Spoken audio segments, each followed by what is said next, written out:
Good afternoon. Before I go into the details of today's meeting, I'd like to underscore for the American people that we understand the hardship that high inflation is causing and that we are strongly committed to bringing inflation back down to our 2% goal.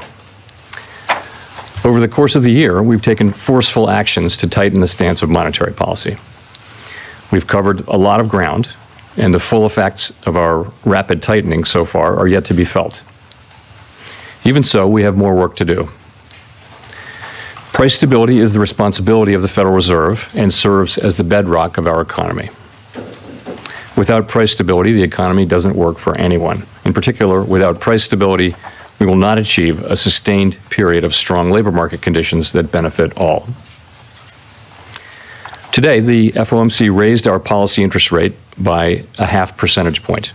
We continue to anticipate that ongoing increases will be appropriate in order to attain a stance of monetary policy that is sufficiently restrictive to return inflation to 2% over time. In addition, we're continuing the process of significantly reducing the size of our balance sheet. Restoring price stability will likely require maintaining a restrictive policy stance for some time. I'll have more to say about today's monetary policy actions after briefly reviewing economic developments. The U.S. economy has slowed significantly from last year's rapid pace. Although real GDP rose at a pace of 2.9% last quarter, it is roughly unchanged through the first 3 quarters of this year. Recent indicators point to modest growth of spending and production this quarter.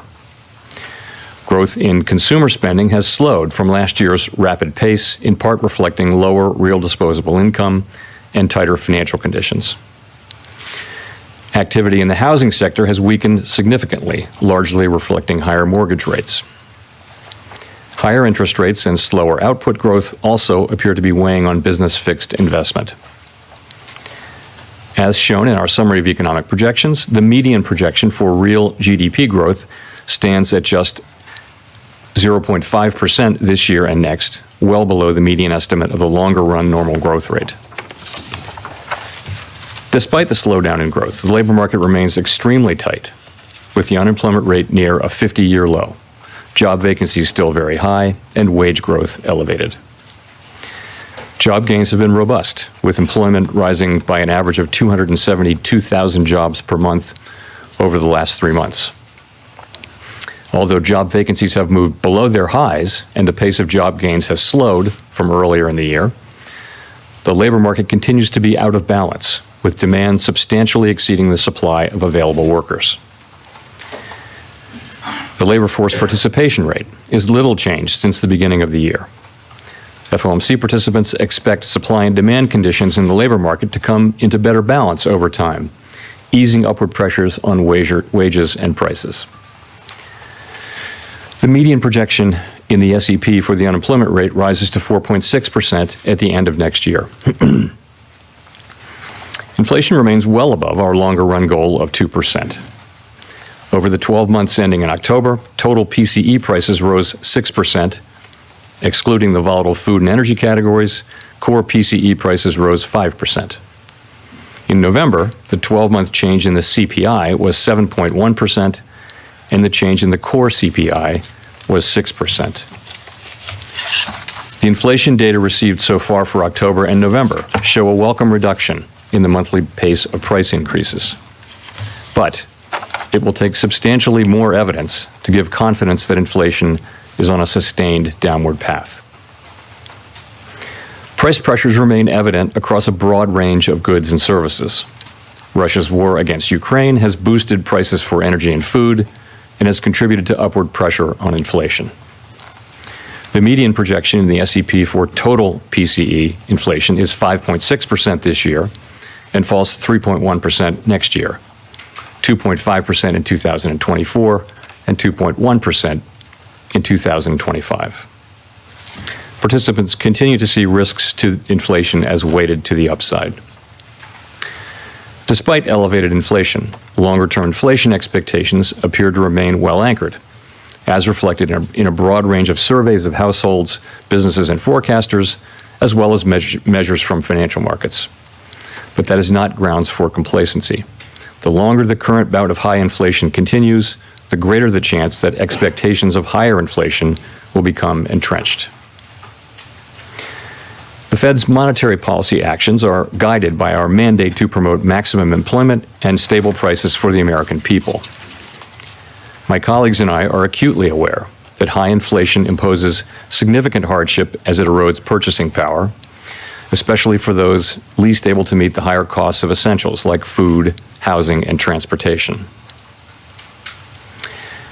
We are highly attentive to the risks that high inflation poses to both sides of our mandate, and we are strongly committed to returning inflation to our 2% objective. At today's meeting, the committee raised the target range for the federal funds rate by a 0.5 percentage point, bringing the target range to 4.25% to 4.5%. And we are continuing the process of significantly reducing the size of our balance sheet. With today's action, we have raised interest rates by 4.25 percentage points this year. We continue to anticipate that ongoing increases in the target range for the federal funds rate will be appropriate in order to attain a stance of monetary policy that is sufficiently restrictive to return inflation to 2% over time. Over the course of the year, financial conditions have tightened significantly in response to our policy actions. Financial conditions fluctuate in the short term in response to many factors, but it is important that over time they reflect the policy restraint that we're putting in place to return inflation to 2%. We are seeing the effects on demand in the most interest-sensitive sectors of the economy, such as housing. It will take time, however, for the full effects of monetary restraint to be realized, especially on inflation. In light of the cumulative tightening of monetary policy and the lags with which monetary policy affects economic activity and inflation, the committee decided to raise interest rates by 50 basis points today, a step down from the 75 basis point pace seen over the previous 4 meetings. Of course, 50 basis points is still a historically large increase, and we still have some ways to go. As shown in the SEP, the median projection for the appropriate level of the federal funds rate is 5.1% at the end of next year, a 0.5 percentage point higher than projected in September. The median projection is 4.1% at the end of 2024 and 3.1% at the end of 2025, still above the median estimate of its longer run value. Of course, these projections do not represent a committee decision or plan, and no one knows with any certainty where the economy will be a year or more from now. Our decisions will depend on the totality of incoming data and their implications for the outlook for economic activity and inflation. And we will continue to make our decisions meeting by meeting and communicate our thinking as clearly as possible. We are taking forceful steps to moderate demand so that it comes into better alignment with supply. Our overarching focus is using our tools to bring inflation back down to our 2% goal and to keep longer-term inflation expectations well anchored. Reducing inflation is likely to require a sustained period of below-trend growth and some softening of labor market conditions. Restoring price stability is essential to set the stage for achieving maximum employment and stable prices over the long run. The historical record cautions strongly against prematurely loosening policy. We will stay the course until the job is done. To conclude, we understand that our actions affect communities, families, and businesses across the country. Everything we do is in service to our public mission. We at the Fed will do everything we can to achieve our maximum employment and price stability goals. Thank you. I will look forward to your questions.